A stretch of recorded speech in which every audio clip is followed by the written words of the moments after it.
What's up, guys? This is our Thursday class transported to Saturday at 4 because we got stuck in Philly. All right, so we taught just some stylized basics that had kind of an old school feel, and bringing that back into the dance. A tuck turn over time has evolved into a very light connection, sometimes almost the look of an invitation. And a tuck turn used to really use each other on both ends of the connection. So we changed our rhythm. Starter step, we went into this as a 1, 2, and 3. And that and 3 really turned her into my hand, which gets a lot of connection on the shoulder blade, and it almost sets her up to go across the slot. So this set us up for an angle for and 4, 5. We're really off the track. We're both responsible for finding home. It's not me pulling her back in, it's her knowing where her slot is and me knowing where my slot is.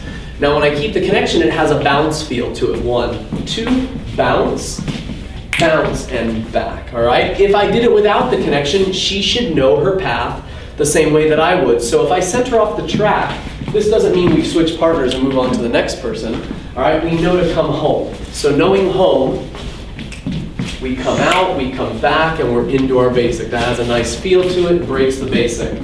From here we went into the push break traveling. Push break, and we just talked about the trend of floating the post, letting an anchor travel. We don't like it to replace the basic, but we like to acknowledge it because it does create contrast. Yeah. So if every basic I do finishes with a post that stays, it tends to look a little more basic.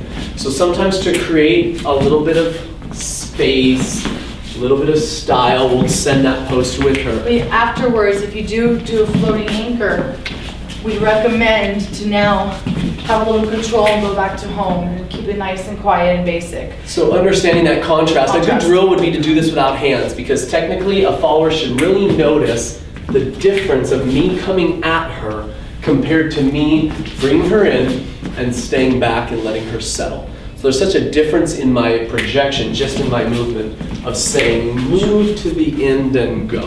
So I shouldn't have to compress. Leaders, if you came in contact with a follower who had never traveled like that on an anchor, you could also offer a little compression just to give her the sense that she can fill that gap. All right? Perfect. There you go. There was your workshops. Check us out online, jtswing.com, and we'll see you guys next year. MADjam Production.